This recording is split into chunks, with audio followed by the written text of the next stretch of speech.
आजचं हे केलेलं कीर्तनाचं नियोजन आणि त्यासाठी तुम्ही सर्व गावकरी मंडळी आणि आपले महाराज यांनी माझी निवड करून या कीर्तनासाठी या गादीवरती मला उभं केलं.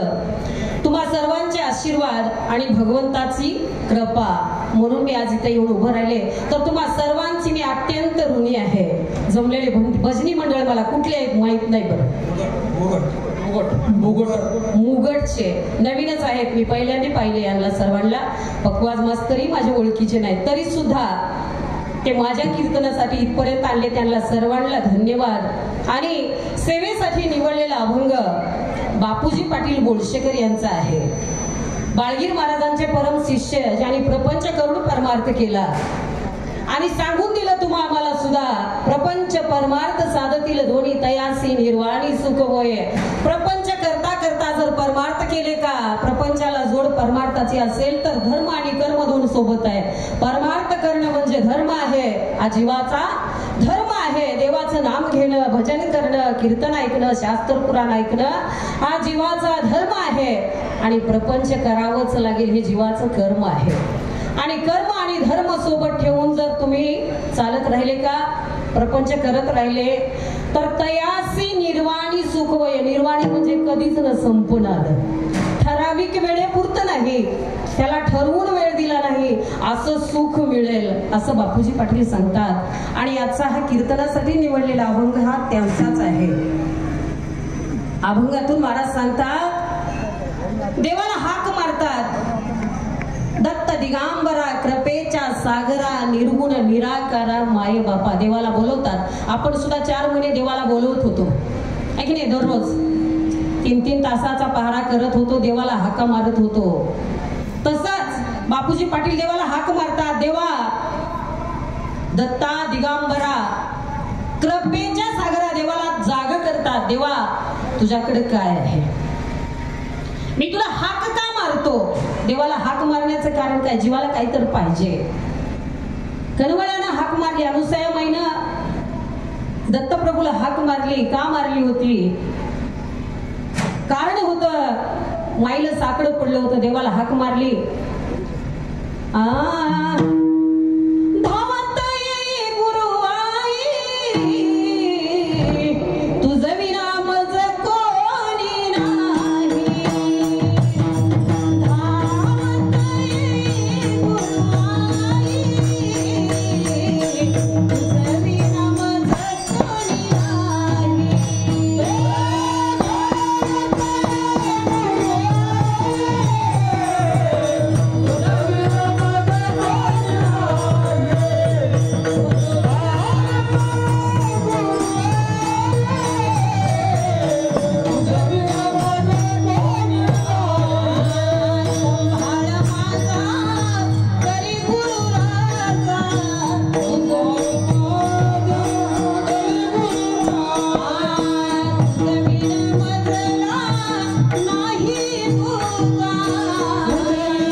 स्वप्नाची सुखा लुब्धल असी काय जाग होऊन पहा का निधल असते सावध प्राण्या उठ जागा होय मायेचा बाजार हा मायेचा बाजार इथं तुझं कुणी नाही. म्हणून बापूजी पाटलांनी देवाला हाक मारली. माईने हाक मारली देवा तुझं विना माझं कोणी नाही. देवाने हाक ऐकली आणि काय केलं निर्गुण होता सगुण झाला गुरु रूपाने जगी अवतरला उधरण्यासाठी. कारण काय? भक्त उधरण्या पायी तुझ विना मज कोणी नाही. कारण काय होतं? सगळ्यांचा उद्धार करायचा, एकाही जीवाला सोडायचं नाही. आला परी तो नाही गेला विश्वाचा बाप. एकासाठी आला नाही. देवानं येणे केलं एकासाठी नाही, भक्त उद्धरण्यासाठी. निर्गुण होता सगुण झाला, गुरु रूपाने जगी अवतरला. आज जे आपण ज्यांना गुरु करतो ना, हे जे महाराज आहेत आपले, हे साक्षात भगवंत आहेत. म्हणूनच आपण गुरु करतो ना. प्रपंच नाही, माझं तुझं नाही. त्याने देवाला हाक, त्यांना साचते हाक मारायला. एक पद आहे, आपण सगळे म्हणतो, पण ते आपल्याला साजत नाही, त्यांना साजतंय. कोणतं पद आहे? तुझ्यासाठी सोडिले घरदार, सोडिला संसार, उसिरला वेला.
त्यानेच म्हणावं बरं, आपल्या आपल्या अंतकरणाला पटावं आणि ते हक्क असल, अधिकार असल तरच बोलावं.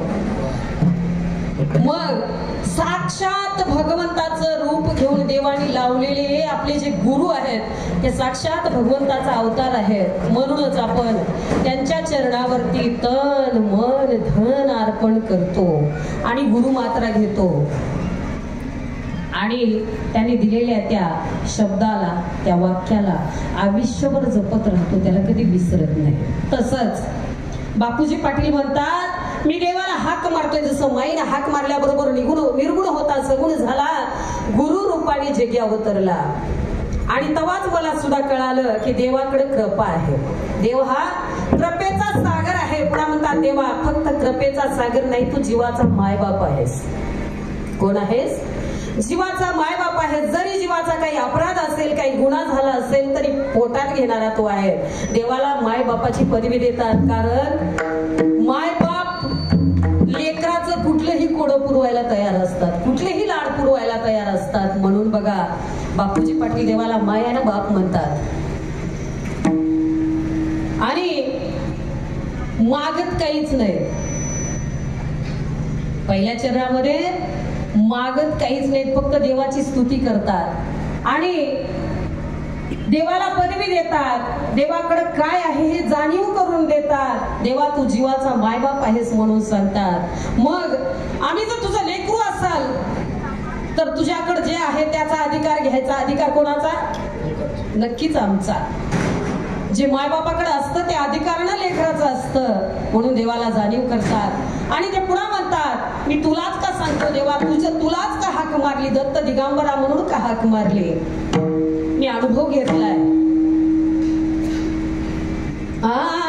अपराधाला मिती नाही, किती सांगू अवगुण पापांच्या झाल्या रासी, त्याची गणना करील कोण, बहुश्रमलो देवराया, आता धरिले चरण विनंती गुरुराया, स्वामी अंतरलो पाया, नाही केली तुमची सेवा, तेने जन्म गेला वाया, विनंती गुरुराया. लई अपराध झालेत देवा, लई गुन्हेगार आहो, लई अपराध झाले, आणि इतके अपराध करूनही पोटात घेणारा तू आहेस म्हणून तुला हक मारली देवा. पुन्हा सांगतात काय काय अपराध केले. बहुजन्मीचा काम क्रोध एके ठाई संचरला, माय बाप साधू संत त्याहीचा मी द्वेष केला, तेने करुणी पाप बहु, मोक्ष न मिळे जीवाला, विनंती गुरुराया. लई मोठे अपराध केले, एक सोडलं नाही. काय करत राहिलो, काय झालं होतं, कशामुळे असं झालं तेही ते सांगतात. कशामुळे असं केलो मी देवा, तू भरपूर माझी चिंता करायला तयार आहेत, पण मी विसरून केलो. जन्मलो भूमीवर बाळ, जन्मलो भूमीवर बाळ, मायेनं घातलं मला जाळ, मायेनं घातलं मला जाळ. म्हणून तुला वचन दिलं होतं नाम घेईन म्हणून, पण पुन्हा म्हणू लागलो केव्हा, मला न्यावे आपुल्या गावा. मग त्याच्यामुळे देवा लय अपराध झाले, लय अपराध झाले, कळत झाले नकळत झाले, लय सांगत होते तर ऐकलं नाही. म्हणून आता मला एक ग्वाही पटली, त्रिभुवनी वेद गरजे, सकळ जीवाचा तारक, तुम्हा वाचून सांगा स्वामी, मारू कोणाला मी हाक, मध्व मुळी म्हणे सांभाळा, देवा आपुले बालक, विनंती गुरुराया. वेदाने सांगितलंय सकळ जीवाचा तारक, सगळ्या जीवाला तारणारा तू आहेस. अनंत अवतार येती आणि जाती, आले आणि गेले, जीव उद्धरले नाही कोणी. अनंत अवतार, अनेक अवतार आले आणि गेले, सद्गुरु वाचोनी जीवासी तारिता, नरक चुकविता नाही कोणी. देवा तुझ्याशिवाय तारणारा कोणीच नाही. अनेक अवतार आले गेले, तारण्याचं काम कोणीच केलं नाही. बंधनातून मुक्त करण्याचं, मुक्ती देण्याचं काम फक्त तू केलेस देवा. सद्गुरु हा जीवाचा तारक आहे, जीवाचा उद्धार करावया जाण घातिले आसन, अनंत युगे, अनंत युगापासून सह्याद्रीच्या ठिकाणी आसन घालून बसले, फक्त कारण आहे जीवाचा उद्धार. बापूजी पाटील सांगतात तुम्हाला आणि मला, उठा लहान थोर नारी आणि ब्राह्मणादी शूद्र जावे वेगी, ब्राह्मणादी शूद्र जावे वेगी, ब्राह्मणादी शूद्र जावे वेगी.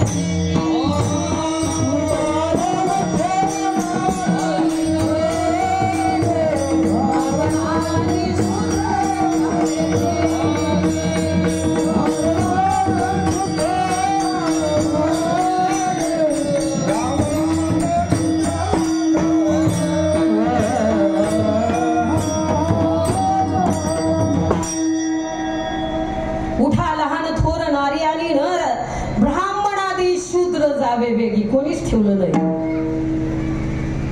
कुठला भेद नाही, अभेद नाही, काहीच नाही, मी तूपणा नाही, लहान नाही, मोठा नाही, सगळ्यांना अधिकार आहे. फक्त उठा आणि सर्वांनी जा.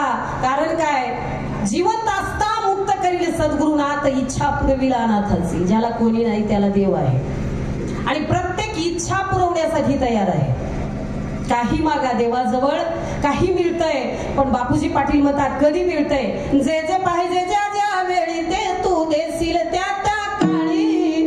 माझी पुरवीसी तुलडी मी न मागता,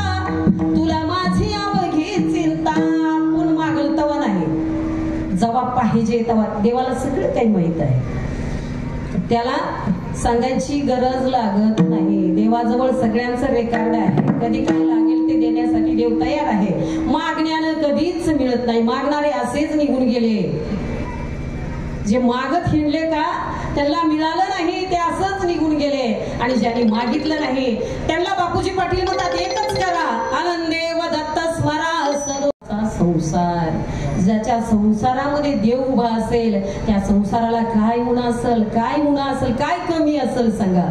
पण सांगणाऱ्या साधू संतांनी सुद्धा सांगितलं कोणाला बघा, ऐका भोळे भाविक जन नित्य करा गुरुचिंतन, महादोष होतील दहन गुरुचे स्मरण केलिया. कुणाला सांगितलं? भोळे भाविक जन. लय शहाण्याला सांगितलं, त्यात अतिशहाण्याला तर लय शहाण्याला जर सांगायला गेलं का तर जसं असं होतं बघा, जणू आपण कोळसा धुयालोय. कोळसा प्रसाद पण महाराज म्हणतात, कोळसा धुतिल्या दुग्धा माझी निरे. जर कोळसा पाण्यानं दुधानं कशानं धुतला तर काय काळ सरपणे जाईल, त्याचे काय त्याचं काळ पण निघून जाईल. ज्यांना आधीच अति शहाणपणानं भरलंय का ते कुणाचं ऐकत नसतं, ते त्याच खरं करत असतं, त्याच खरं करत असतं. जणू का आपण कोळसा धुतोय, कोळसा धुवून त्याचा कलर तर सोडणारच नाही, पण आपल्याला त्याचा कलर नक्कीच लावणार. म्हणून लय शहाण्या लोकाला साधू संतांनी सुद्धा लय घ्या म्हणून आग्रह केलाच नाही. आणि जर का केला तर ते अति शहाणपणानं आपलं सुद्धा वाटोळ करायला बसलेले वय. बघा, अतिशहाणं लेकरू एका घरामध्ये जन्माला आलं, मोठं झालं. अतिशहाणं त्याची आजी दवाखान्यामध्ये नेली. मग थकलेली आजी होती, आजारी पडली. आता शेवटचा आजार होता. डॉक्टरने सांगितलं त्या आजीबाईच्या मुलाला, म्हणजे त्या जे अतिशहाणं लेकरू होतं का त्याच्या बाबाला सांगितलं, आता या आजीला दवाखान्यात घेऊन फिरण्यात काही अर्थ नाही. आता काय करा, घरी घेऊन जा आणि सगळ्या जणांना शेवटची सेवा करा, काय इच्छा असेल ते पूर्ण करा. औषध गोळ्या लिहून देतो, एवढ्या औषध गोळ्या फक्त त्यांना खायला द्या आणि काय होईल तितकी सेवा करत राहा. मग त्या आजीच्या मुलानं काय केलं, आपल्या स्वतःच्या मुलामध्ये त्या औषध गोळ्याची चिठ्ठी दिली आणि एवढे औषधं घेऊन ये म्हणलं. त्याने मला डॉक्टर काय म्हणले, डॉक्टर म्हणले की आता काय आजीचं खरं नाही, आता दवाखान्यामध्ये घेऊन काय फिरू नका, आता आजीला घरी घेऊन जावा. आणि घरी जाऊन काय वाटतं ते खायला पियाला लिहायला बोलायला माणसं बोलवा, भेट घ्या ज्यांच्या आवडीच्या लोकांचे असं म्हणले. त्या पोरानं त्या औषधची चिठ्ठी लिहून दिली होती, घेतलं आणि मेडिकलमध्ये गेलं. औषधं घेतले आणि तसंच कपड्याच्या दुकानात जाऊन फुलं आणि हार घेतले आणि सरळ घराकडं गेलं. घरी गेलं, बाबा म्हणले औषध घेऊन आलास? म्हणलं हो, औषध आणले. आणि औषधाच्या पिशवी सोबत हे दुसरंही बाबाच्या पुढे नेऊन ठेवलं. त्याचे बाबा म्हणले तुला औषध सांगितली होती, हे कशाला घेऊन आला? त्यानं म्हणला बाबा तुम्हीच म्हणले आजीचं काही खरं नाही. मग आजीचं काही झालं तर पुन्हा कापड आणायला जा का, पुन्हा फुलं आणायला जा का? म्हणून ते सगळंच एकदा घेऊन घरी आलो. पुन्हा एरजरा घालण्यापेक्षा याला म्हणतात अति शहाणे. म्हणून साधू संतांनी असल्या लोकांच्या नादी लागलीच नाही. दत्ता प्रभू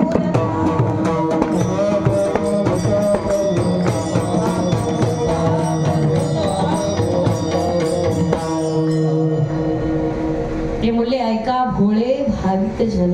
जे भोळे असतात का सांगल तसं ऐकतात, म्हणल तसं वागतात. फुलं होते फुलं, काही फुलं देवाच्या गळात, काही फुलं देवाच्या पायावर. पायावरची फुलं गळ्यातल्या फुलाला म्हणतात, माळेत ओवलेल्या. तुम्ही आणि आम्ही एकाच झाडाचे, तुम्ही आणि आम्ही एकाच झाडाचे, तुम्ही गळ्यात आणि आम्ही पायात. कारण काय, एकाच झाडाची फुलं, तुम्ही गळ्यात आणि आम्ही पायात. गळ्यातल्या फुलानं उत्तर दिलं, गळ्यात राहण्यासाठी काळजात सुई खुपसून घ्यावी लागते. गळ्यात राहण्यासाठी काळजात धागा वाहून घ्यावं लागतंय, तेव्हा गळ्यात राहता येते महाराज. आणि गळ्यात राहणारे भोळे असतात. गळ्यात राहणारे भोळे असतात म्हणून भोळ्यांना सांगतात दत्ता प्रभू.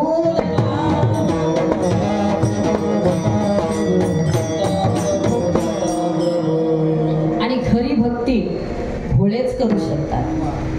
खरी भक्ती कोणाची असते? त्यांना जगाशी काही घेणं घेणं नसतं, त्यांना मी तूपणा नसतो, त्यांना मोठेपणा नसतो.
भक्त म्हणतात. गेले आशा पाश निवारणी, एकच काम विषय येतो त्यांचा झाला नारायण, न आवडे जन धन माता पिता, कुणीच त्यांचं नाही. त्यांना भोळे म्हणतात दादा, त्यांना भक्त म्हणतात. आणि अशाच भक्ताला देवानं सुद्धा निवडलं. मुक्त कोण झालं देवा?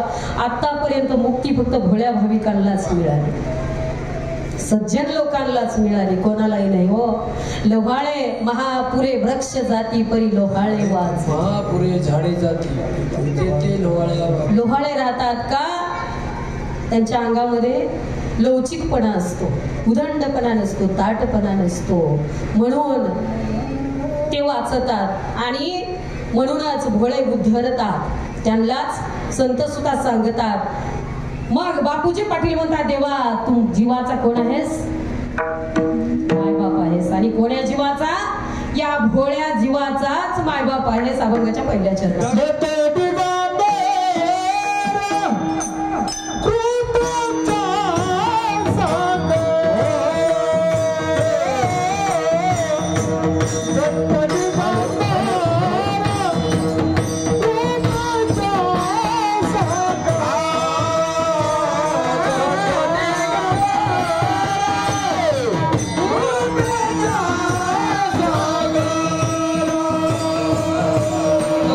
जी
कृपेच्या सागरा निर्गुण निराकारा माये बापा.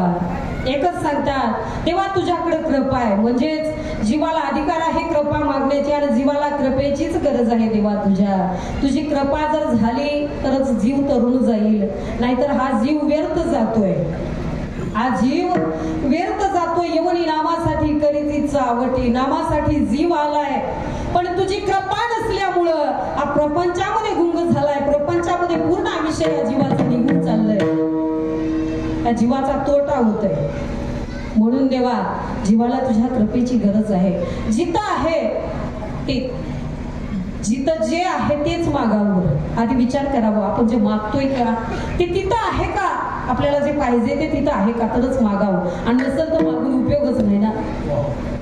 आणि असेल तरी ते आपल्याला मिळेल का याचा विचार करावा. जरी तिथं आहे, एखाद्याकडे भरपूर पैसा असतो आणि त्याला जर का सप्ताहामध्ये कुठं गणपतीच्या वेळेस, कधी कधी शिवजयंतीच्या वेळेस पट्टी मागायला गेलो का, तर ते कितीही गारानच घालत बसतं. आज या, उद्या या, परवा या, आताच नाही थोड्या वेळानं, इकडून आल्यावर तिकडून आल्यावर गारानच घालत राहील, पण द्यायची त्याची वासनाच नसते, त्याला द्यायचंच नसते. मग आधीच विचार करायचा, त्याच्याकडून मिळतंय का. उगा आपला वेळ व्यर्थ घालण्यात काय अर्थ आहे. आपला वेळ जातो आणि त्याचाही जातो. मग आधी ते भेटतंय का पहा. आधी तर काय पहा, त्याच्याकडे आहे का. आणि पुन्हा विचार करा, आहे पण देतोय का. एवढं उदार आहे का, उदार आहे का, ते देणार आहे का, तरच मागायला सुद्धा जावं. देवानं आधीच, त्या बापूजी पाटलांनी देवाला आधीच ओळख केली. देवा तुझ्याकडे कृपा आहे आणि नंतर तू आमचा माय बाप आहेस. कोण आहेस? जीवाची माय आणि बाप आहेस. म्हणून या जीवाला तुझ्याकडून कृपा पाहिजे. मग कोणती कृपा पाहिजे? अजून एका अभंगामध्ये बापूजी पाटील म्हणतात, जीव उधरण्याचा हेत बाळ बापूजी शरणांगत. देवाचा हेतच काय आहे? देव आलेच कशासाठी? जीवाच्या उद्धारासाठीच आले. आणि सोबत घेऊन काय आले? ज्ञान, भक्ती आणि वैराग्य.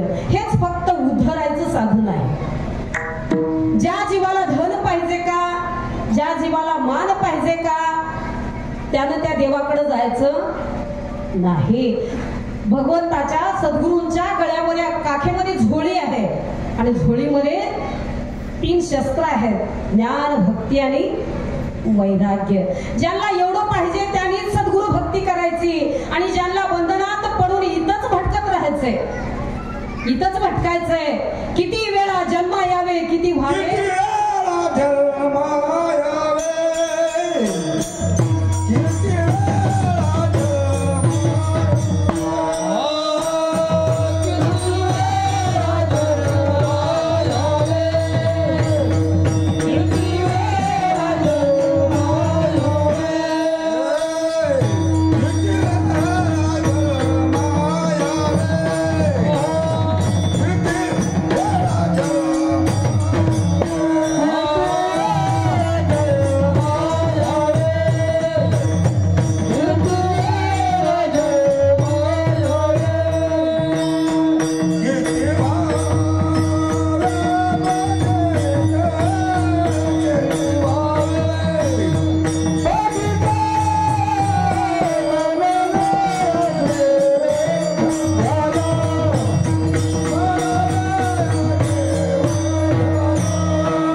एका जन्मामध्ये कंटाळतो. काय देवा, काय देवा, आयुष्यभर माझं असं, माझं तसं, गाणं घालता घालता घालता घालता, जीवनभर गाणं घालता घालताच वेळ निघून जाते. बघा, आणि सावध केले. आतापर्यंत संतांनी सावध केले, अजून मी सावध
कित्येक जणांनी जाग करत राहिले. आता जागा, आता जागा. पण जागे कोण होतात महाराज? जे खरे झोपीत आहे, जे खरे झोपलेत का लगेच थोडीशी चाहूल लागली कुठे लगेच जागे होतात. पण ज्यांनी मिस घेतली ते मिस घेतलेले जागे करता येतात, आणि जे मिस घेतलेत का ते जागे होणारच नाहीत महाराज. कारण ते इथं जाग व्हायला आलेच नाहीत ना. त्यांच्या पूर्वीचं कर्म कसं जाग होऊन येईल? पूर्वीचं कर्म फिटलंच नाही ना, जाग होऊन कसं होऊन येईल? ज्यांच्या पूर्वीचं काही फळ मिळालेलं आहे, सोबत आहे, ते मनानं जाग होतील, थोडं हाक मारूस तर जाग होतील आणि जागेच राहतील, मग झोपणार नाही. तर जागे करणारे अनेक गेले, अजून येतील आणि आता सुद्धा आहेत. पण जागे होणारे होतात, नाही होणारे तसेच वाया जातील. तर महाराज सांगतात मला काय पाहिजे? कृपा. एकदा एका भक्तानं काय केलं? हनुमंताची सेवा केली, आणि हनुमंताची सेवा करता करता मागणं मागितलं, देवा लय दिवस झालं पाहुणे रावळे येतात पण लग्न जमत नाही, सोरी होईना. कोणाला घरानं घालते? हनुमंतरायाला. लय सेवा केली, पहाटे उठायचं, जाऊन पाणी घालायचं, आंघोळ घालायची, पूजा करायची, दर्शन घ्यायचं, आणि मागणं मागताना मागितलं, देवा लय दिवस झाले सोयरे येतात जातात पण सोयरी काय होत नाही. हनुमंतराय म्हणले आधीच तर सांगायचं की, लय उशीर केला सांगायला, लय कष्ट झाले तुला, आधी सांगितलं असतं तर एवढा वेळ जाऊ दिला नसता ना. मग त्यानं म्हणलं का हो देवा? ते म्हणले अरे जे माझं मला करता आलं नाही ते लोकांचं करतो का? मग त्यानं मला याच्यासाठी काही उपाय? त्यांनी सांगितलं उपाय आहे की, प्रत्येक गोष्टीला उपाय आहे. मग आता तू कुठं जा? प्रभू रामचंद्राकडे जा. त्याने तिथून उठला, रामाची भक्ती चालू केली, नामस्मरण करायचं, पहाटे उठायचं, आंघोळ करायची, देवपूजा करायची, भक्ती चालू केली. रामाने विचारलं काय पाहिजे? म्हणला देवा हनुमंतरायाकडून तुमच्याकडे आलोय, आणि तिकडून आलेलं तर कधीच जाऊ दे नव्हते. मग काय पाहिजे? म्हणला लग्न होत नाही, लय दिवस झाले, आता लय कंटाळलो. तर तास तू म्हणल्याबरोबर, आशीर्वाद दिल्याबरोबर लग्न सोयरीक झाली, सगळं झालं, आणि सोयरीक झाल्याबरोबर आता फिरायला जातात. लई उल्हासाला याला आनंदाच्या भरामध्ये यानं बायको घेतली, यानं फिरायला गेलं फिरायला, गर्दीमध्ये शिरलं, आणि त्या गर्दीमध्ये बायको हरवली. रडत बोंबलत घराकडे आलं, आणि पहिली सेवा चालू होती ती सेवा चालू केली, रामाची सेवा चालू केली. पुन्हा रामाने विचारलं आता तर ह्याला सगळं दिलं, अजून याला काय पाहिजे? त्याने विचारलं काय पाहिजे? तेव्हा त्यानं सांगितलं देवा सगळं मिळालं होतं पण गमून आता काय झालं? लग्न झालं पण बायको हरवली. मग रामाने म्हणले आता माझ्याकडं याचा विलास माझ्याकडे नाही. तेव्हा त्यानं म्हणलं मग आता कुठं जाऊ? याच्यावर विलास असेल? हो म्हणले 100% विलास आहे. आता कुठे जाऊ? ज्यानं माझी आणली होती का त्याच्याकडे जा. मला भरोसा, गॅरंटीनं सांगतो, आणूनच घेते, फसवत त्याच्याकडे जा. म्हणजे कुठं जा? हनुमंतरायाकडे. बघा जिता आहे आणि देणार आहे अशी गॅरंटी पाहिजे. 100% गॅरंटी असेल तर वेळ वाया घालवायचा नाही तर घालवायचा नाही. पुन्हा बापूजी पाटील म्हणतात देवा स्तुती केलीये, तुमच्याकडे काय आहे ते जाणीव दिलीये, जाणीव करून दिली, नात्याची जाणीव केली, मग पाहिजे काय अभंगाच्या दुसऱ्या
बापूजी पाटील म्हणतात देवा काहीच नको, फक्त दृष्टी दिसो रूप मुखी नाम भोग हेची सदा सुख देवी देई देवा पायाचा आठव सतत हे चित्त तुझ्या पायाशी राहू दे.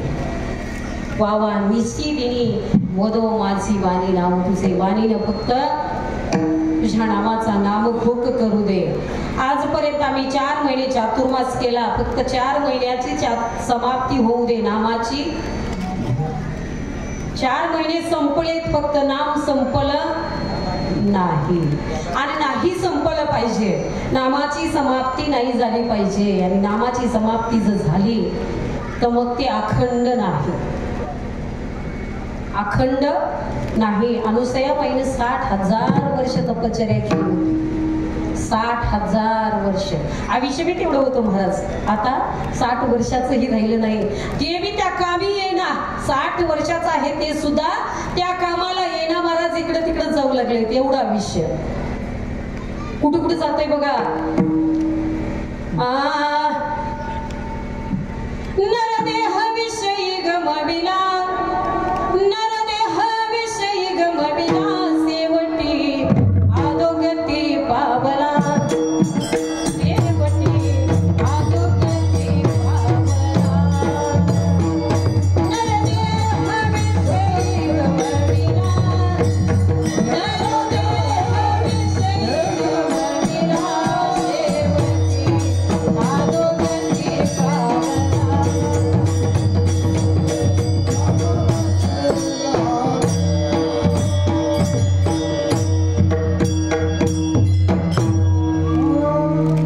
देह विषयामध्ये निघून गेला, संसारामध्ये निघून गेला, घेणं देणं करता करता निघून गेला आणि शेवटी अधोगती पावला.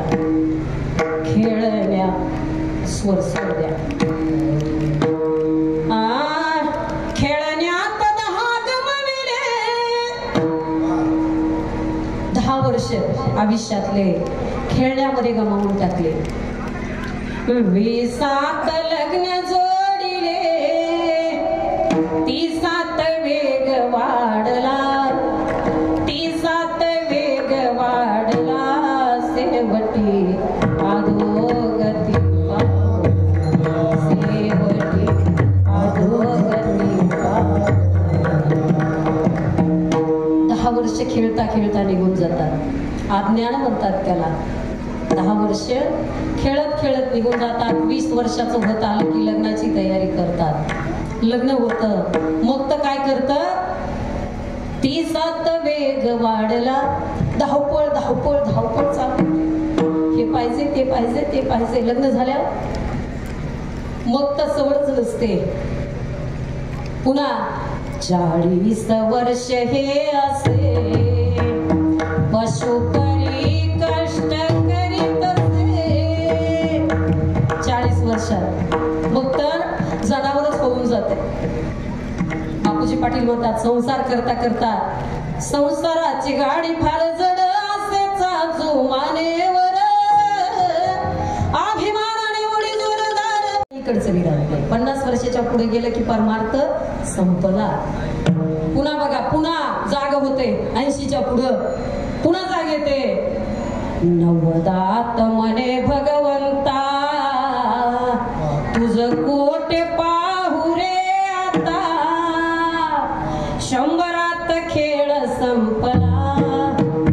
पुन्हा काहीच नाही. पुन्हा काय उपयोग आहे. पुन्हा असं आहे, पुन्हा जरी देवाला हाक मारायला गेलं का पुन्हा असं होईल, तहान लागले किंवा घराला आग लागले एखाद्या आणि ते विझवायला विहीर पाडायला, ते आग विझवायला विहीर पाडताय असं होईल. जिंदगी गेलीये. एवढं मोठा गाठोडं करून ठेवलंय आणि 90 मध्ये भगवंता तुझं कोटे पाहू रे आता. मग त्याला बाळगीर महाराज उत्तर देतात, बाळगीर म्हणे रे मुडा काऊगा करीसी धडपडा, यमदंड पाठी लागला, यमदंड पाठी लागला, शेवटी अधोगती पावला, शेवटी अधोगती पावला. काय उपयोग आहे एकदा वेळ निघून गेल्यानंतर. म्हणून बापूजी पाटील स्वतःच्या जीवाला मनाला सावध करतात. स्वर स्वतःच्या मनाला म्हणतात, अरे मना सख्यास जना तुला रे कळे ना आहे सपावना. 2 दिवसाचा 2 दिवसाचा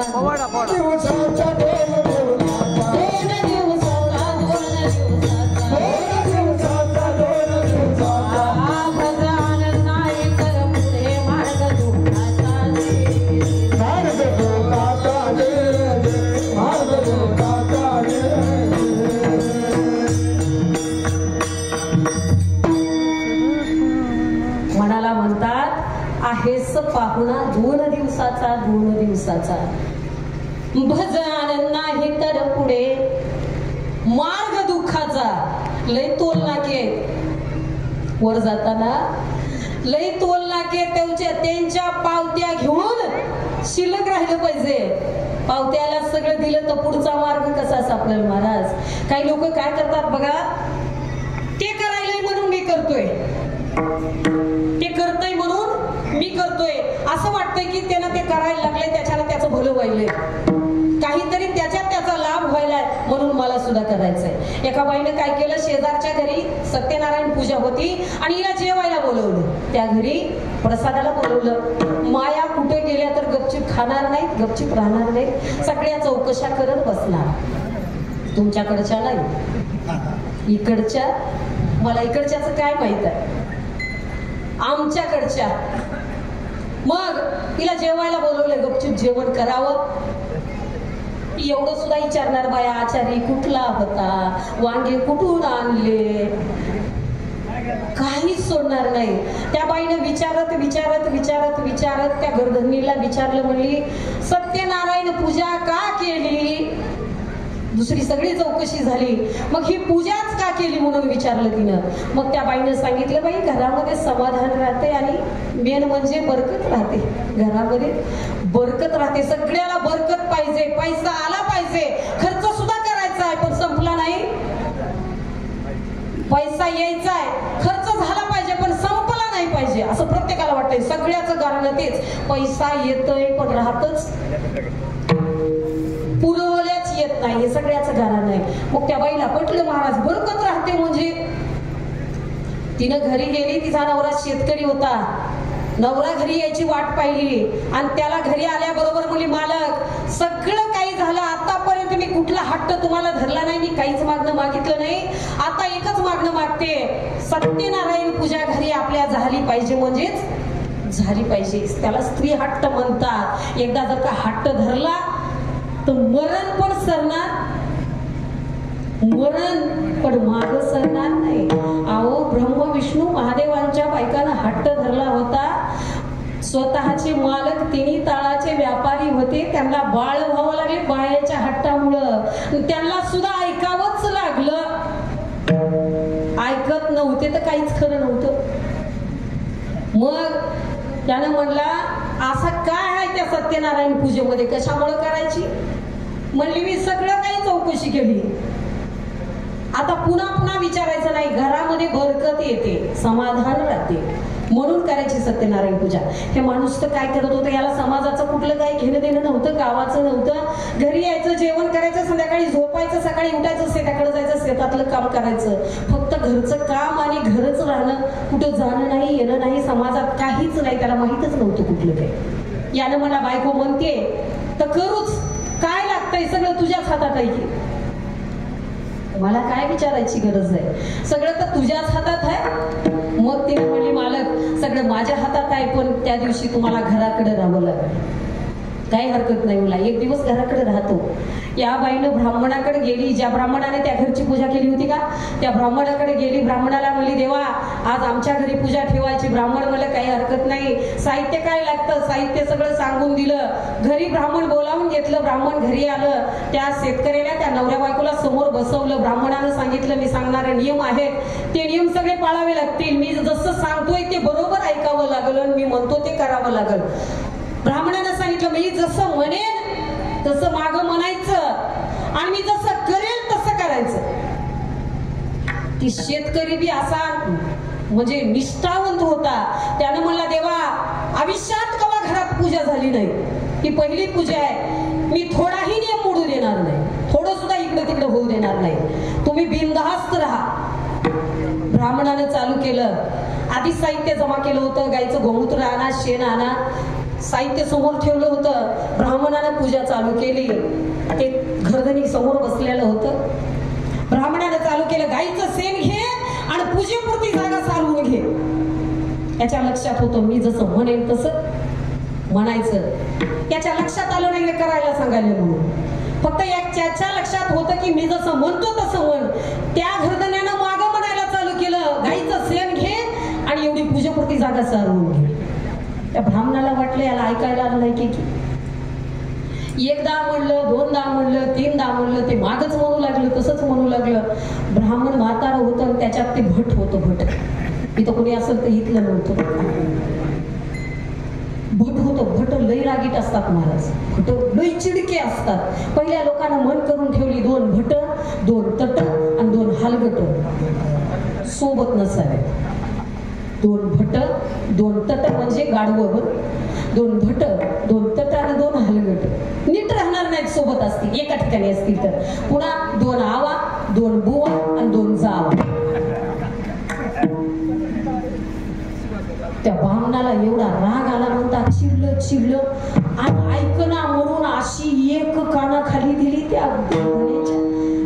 त्याला वाटलं हा नियम आहे, घरधण्याला वाटला हा नियम आहे, मी जसं कर म्हणलं तसं करायचं बी होतं, मी जसं करेन तसं करायचं होतं. त्याला वाटला नियम आहे, नियम मोडायचा नाही, त्यानं दिल्याबरोबर यानं ब्राह्मणाला त्याच्यापेक्षा दुप्पट वेगावर त्याने एक दिली, पुन्हा ब्राह्मणानं दिली, पुन्हा यानं दिली, पुन्हा त्यानं दिली. ब्राह्मण मला हे चापट खाऊन ग बसत नाही. ब्राह्मणानं काठी उचलली. महाराज काठी टेकत टेकत आलेलं होतं, म्हातारं होतं.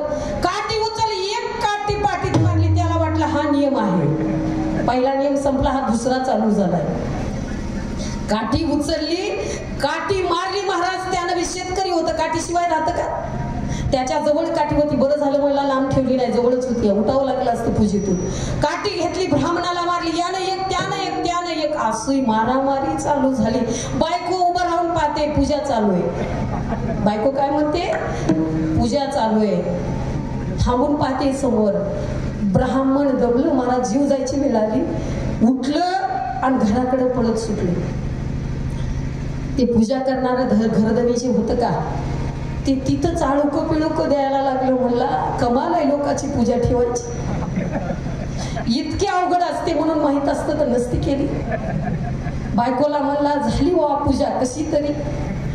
मग ते ब्राह्मण गेलं घरी आणि हिनं म्हणली झाली का नाही, पूर्ण अजून काही राहिलं असलं तर काय माहित आहे. ज्याने केली त्याला विचारायला गेली, पूजा तर झाली बघा. म्हणले आता काय राहिलं का अजून? मग ती बाई म्हणली, माय म्हणली तू शिरा दिलास का? म्हणजे अहो ते बामणच थांबलं ना शिरा न्यायला. त्यानं सांगावं की नाही शिदा पाहिजे म्हणून. ती बाई म्हणली तसं तर जमतच नाही, म्हणली शिदा तर द्यावंच लागते बघा. घरी वापस आली, नवऱ्याला म्हणले मालक पूजा झाली पण शिदा राहिलाय. त्यानं म्हणलं आता शिदा द्यायचं काय, माझ्याकडं अवसान उरलं नाही, मी काय शिदा देऊ शकत नाही. तिनं म्हणली आता तुम्ही नाही केलं तर मला तर करावं लागेल. मग शिद्याचं ताट भरलं आणि त्या बाईचा नवरा म्हणते शिदा घेऊन त्याच्या घरला चाललीस ना, शिद्यासोबत काठी न्यायला विसरू नको, तिथं लागत असेल तर. मग या बाईनं एका हातामध्ये शिद्याचं ताट, एका हातामध्ये काठी आणि ब्राह्मणाच्या घराचा रस्ता धरला. ब्राह्मण जाऊन बायकोला गारानं घालत होतं, पाणी दे म्हणत होतं, घसा कोरडा पडलाय, मरतो की काय आता. त्यांचं घरानं घरी चालू होतं तोवर तर ही बाई काठीन ते ताट घेऊन यायला दिसली. ब्राह्मण म्हणला आता उरत नाही, संपली पूजा ही शेवटची. कुठून बुद्धी सुचली मला याच्या घरी पूजेला गेलो. पहिलं ओट मला दरवाजा लावून घे, ते शिदा झाला तर आता जगत नाही शिदा घ्यायला. त्या बाईनं उठली, हिने विचारायला लागली अहो असं का म्हणाले, दररोज शिदा घेता की? अगं दररोजचा शिदा बाई, हा शिदा जगाच्या एकदा शिदा आहे म्हणला. आणि दार लावून घेतलं महाराज. बाई ओरडून गेली दारावर, शिदा वापस नेला पण शिदा घेतला. लोकांचं ऐकून मनाची प्रचिती असू द्या, शास्त्राची प्रचिती असू द्या, आत्म्याची प्रचिती असू द्या, तवाच कुठलंही काही करा. लोक करतात म्हणून करायला गेलं तर फजितीच होते आणि फुकट वेळ वायाला जातो म्हणून करायचं नाही. दत्ता प्रभू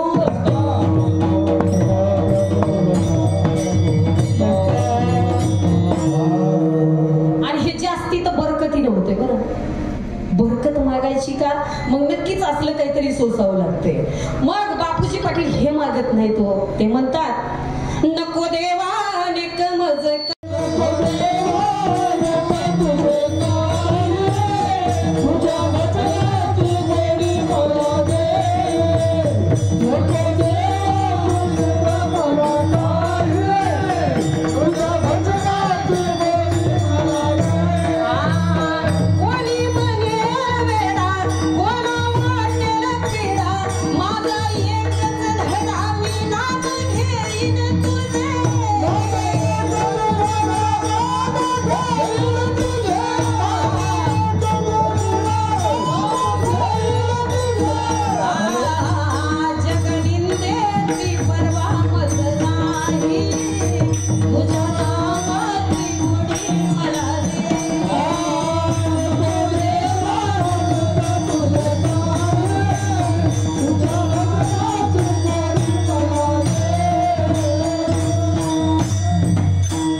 असेल काही वाटू दे, मला दुसरं काहीच नको. आणि ते कधी दे अभंगाच्या तिसऱ्या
म्हणतात देवा द्यायचं तर आताच द्या. वेळ निघून गेल्यानंतर नाही, अमृत वेळ निघून जाते. अमृत वेळ आपण म्हणतो पुन्हा बघू, जाऊ द्या, आताच काय लगे गेलं का आयुष्य, बघता येईल की एवढं काय. एखादं जर बारक्या वयामध्ये लहान वयामध्ये जर लागलं का नाम घ्यायला भजन करायला, त्याला म्हणतात येड्या प्रपंच कसा करशील, आताच वाया जाऊन बसतो का. नाम घेण्याने वाया जातं म्हणतात. अहो मैनावतीनं स्वतःचा मुलगा, कोणी नवनाथ ग्रंथ वाचला ऐकला का. नवनाथामध्ये कहाणी आहे. मैनावतीनं गोपीचंद राजाला 16,000 बायका होत्या महाराज. राजा होता राजा. तेवढा बायका आणि तेवढं राज्य सोडून स्वतःच्या राज्यामध्ये अंगाला राख लावून गळ्यामध्ये जोडी अडकायला लावली आणि स्वतःच्या बायकांना भिक्षा मागायला लावली महाराज. स्वतःच्या बायको समोर जायचं आणि भिक्षा वाढ नाही म्हणून उभं राहायचं. त्याला परमार्थ. आणि स्वतःच्या माईनं बरं का महाराज, दुसऱ्यानं कोणी नाही, स्वतःच्या आईनं स्वतःचा मुलगा राज्यातून बाहेर काढला. का काढला तर माझा मुलगा वाया नाही गेला पाहिजे, त्याचं आयुष्य व्यर्थ नाही गेलं पाहिजे, आलेलं आयुष्य कारणी लागलं पाहिजे, या संधीचं सोनं झालं पाहिजे.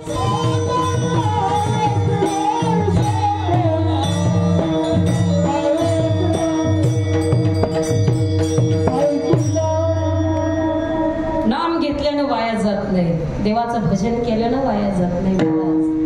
तेच मगाशीच मी सांगितलं, बापूजी पटेल म्हणतात प्रपंच परमार्थ साधतील दोन्ही, तयासी निर्वाणी सुख होय. त्या सुखाला गणित नाही महाराज, किती दिवसाचं सुख आहे, त्याला अंत नाही, त्याला वेळ नाही, त्याला मर्यादा नाही. एवढं सुख मिळेल पण नाम असलं पाहिजे मुखामध्ये, आणि तेही अमृत वेळेमध्ये. अमृतासारखी वेळ निघून जाते. सावधान सावधान वाचे भोला गुरु वचन.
मग 10 वर्ष काय केलं, 10 वर्ष बालकपण. पण बालकपणामध्ये सुद्धा पुण्य करण्याऐवजी पाप केली, नकळता केली तरी सुद्धा गणित राहते का. अज्ञान म्हणून सोडून दिलं जात नाही. काय पाप केली. बालपणी खेळ खेळता किडा मुंगी धरुणी हाता, रगडुनी त्यासी मारिता पापाचा जमावा केला. नाना रोग या शरीराला दुःख सोसेना जीवाला. लहान आहे म्हणून का कुणाचा जीव घेणं पुण्य. लहानपणामध्ये बेडकाला खडमा, भुंग्याला बांधून घाल, कोणाला काटा तुझं. बालपणी खेळ खेळता किडा मुंगी धरुणी हाता, रगडुनी त्यासी मारिता पापाचा जमावा केला. त्याचं सुद्धा टिपण आहे, सोडून दिलं जात नाही. पुन्हा भर जवानीचा भार तुला कळेना रे विचार, विषयाचा भरला जोर करून येते कर्म केला.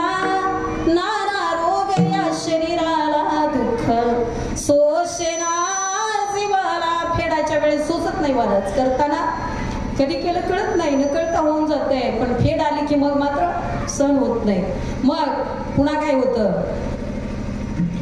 नातू पुत्र सुना कोणी सर्व पैशाचे रे धनी, वृद्धपणी तुला रे कोणी पिण्यास देईना पाणी, कसा फुलला या संसाराला दुःख सोसेना जीवाला. तवा अमृतासारख्या वेळेचा विचार केला नाहीस. काय केलंस, त्या नातूसाठी, सुनासाठी, पुत्रासाठी, सगळ्यासाठी कमवायचा विचार केलास. आणि कमावलाच कसं त्याचाही विचार केला नाही. काही करून कमवायचीच तयारी होती. कुणाला मारून, कुणाला दारून, काय करून, लुबाडून, चोरून आणायचं होतं. पण 2-4 पिढ्याचं सासून ठेवायचं होतं. ते तुझ्या काहीच कामाचं नाही. ते जे सासवलेलं होतं का, त्या ज्यांच्यासाठी सासवलं ते वृद्धपणी तुला रे कोणी पिण्यास देईना पाणी. म्हणून महाराज म्हणतात, अमृतासारखी वेळ देवा निघून जाऊ देऊ नको. त्या वेळेचा फायदा होऊ दे, त्या वेळेचा लाभ होऊ दे. कारण शेवटची पाळी एक मनुष्य जन्म.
नशिबी येऊ नये.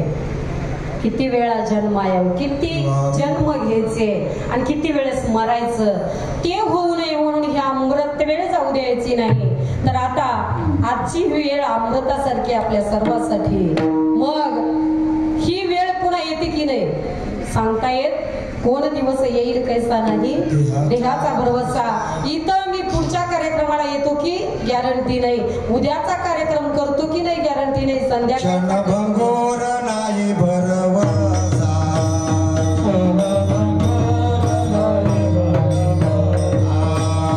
हरे सावध थोडा मायाच्या, हरे सावध थोडा मायाच्या, काहीच न चले माग गळा पडेल भाचा,